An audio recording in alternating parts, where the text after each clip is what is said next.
ചില കുട്ടികൾ ക്ലാസ് റൂമിൽ ലൈവ് ആകുന്നത് ഉച്ചഭക്ഷണത്തിൻ്റെ സമയത്താണ്. അതായത് ടിഫിൻ ബോക്സ് പൊട്ടിക്കുന്ന സമയമാകുമ്പോൾ ഭയങ്കരമായിട്ട് ആക്റ്റീവ് ആകുന്ന വ്യക്തികളുണ്ട്. ഇടയ്ക്ക് വായിക്കോട്ടെ കേട്ടിട്ട് കണക്കാ തീർന്നില്ലേ 12 ടിഫിൻ ബോക്സ് പൊട്ടിക്കുമ്പോൾ പെട്ടെന്ന് ഉണ്ടല്ലോ. എൻ്റെ ഒരു സുഹൃത്തുണ്ട്, കിച്ചു എന്നാണ് പേര്. ആൾ മനോരമയിലെ ഉയർന്നൊരു ഉദ്യോഗസ്ഥനാണ്. ആലപ്പുഴയാണ് ഇപ്പോൾ വർക്ക് ചെയ്യുന്നത്. അദ്ദേഹത്തിനോടൊപ്പം പഠിച്ച ഒരു പയ്യനുണ്ട്, ലിജോ എന്നാണ് പേര്. ലിജോ ജോർജ് എന്നാണ് കൃത്യനെയും. ഈ ലിജോയെ ക്ലാസ് റൂമിൽ വിളിച്ചുകൊണ്ടിരുന്ന പേര് മണ്ടൻ ലിജോ എന്നാണ്. മണ്ടൻ ലിജോ. ഒരു പേരുടെ അഡീഷണൽ ഉണ്ടായിരുന്നു, തീറ്റ ലിജോ.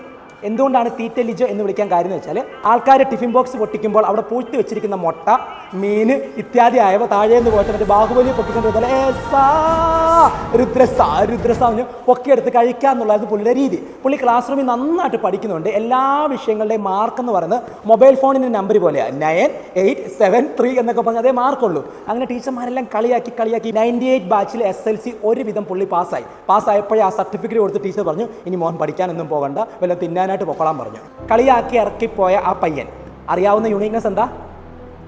തീറ്റ. അത് വെച്ചിട്ടൊരു ചെറിയ കാറ്ററിംഗ് ബിസിനസ് അങ്ങ് തുടങ്ങി. ഗൂഗിളിൽ പോയിട്ടൊന്ന് സെർച്ച് ചെയ്യണം. അദ്ദേഹത്തിൻ്റെ സ്ഥാപനത്തിൻ്റെ പേര് ടേസ്റ്റ് ഫസ്റ്റ് എന്നാണ്. ഇദ്ദേഹം കേരളത്തിലെ കഴിഞ്ഞ വർഷങ്ങളിൽ ഒരു ഇവൻറ്റിന് ഫുഡ് കൊടുത്തു. ആ ഇവൻറ്റിൽ പങ്കെടുത്ത ചേട്ടന്മാർക്ക് ഫുഡ് ഭയങ്കരമായിട്ട് ഇഷ്ടപ്പെട്ടപ്പോൾ അദ്ദേഹത്തിന് ഒരു മൊമെൻ്റോ കൊടുത്ത് ആദരിച്ചു. അദ്ദേഹത്തിനെ ആദരിച്ച ആ ചേട്ടന്മാരെ നിങ്ങൾക്ക് എവിടെയെങ്കിലും കണ്ട് പരിചയമുണ്ടോ എന്നൊന്ന് നോക്കിക്കോളെ. മലയാളത്തിലെ ബിഗ് എം സാക്ഷാൽ മമ്മൂട്ടിയും മോഹൻലാലിനോട് ചേർന്നാണ് ആദരിച്ചത്. അദ്ദേഹം ഫുഡ് കൊടുത്ത ഇവൻറ്റിൻ്റെ പേര് അമ്മ ഷോയുടെ ഫുഡ് വിതരണം ചെയ്യുന്ന ആളാണ്. മണ്ടൻ എന്ന് വിളിച്ച് കൂട്ടുകാരും അധ്യാപകരും മാറ്റി നിർത്തിയ ആ വ്യക്തി ഇന്ന് കേരളത്തിലെ തന്നെ ഏറ്റവും ലീഡിംഗ് ആയിട്ടുള്ള മുളന്തുരുത്തി ബേസിലുള്ള ടേസ്റ്റ് ഫസ്റ്റ് എന്നുള്ള ഇവൻറ്റ്. നിങ്ങൾക്ക് എന്താണോ യൂണിക്നെസ് ആയിട്ടുള്ളത് അതിനെ സെല്ല് ചെയ്താൽ മതി മക്കളെ. ഇവിടെ സാധ്യതകളുണ്ട്. ഉറങ്ങാൻ കഴിവുണ്ടോ? ആ ഉറക്കത്തെ നിങ്ങൾക്ക് വിൽക്കാം. സുനിദ്ര മാറ്റേഴ്സ് ഉറക്കത്തെ അല്ലേ നമ്മൾ വിൽക്കുന്നത്. സംസാരിക്കാൻ കഴിവുണ്ടോ? ആ സംസാരത്തെ നിങ്ങൾക്ക് വിൽക്കാം. ചിരിക്കാൻ കഴിവുണ്ടോ? ആ ചിരിയെ നിങ്ങൾക്ക് വിൽക്കാം. മനുഷ്യനെ സ്നേഹിക്കാൻ കഴിവുണ്ടോ? ആ സ്നേഹത്തെ നിങ്ങൾക്ക് വിൽക്കാം. ഒരു കരിയർ ഉണ്ടാക്കാം.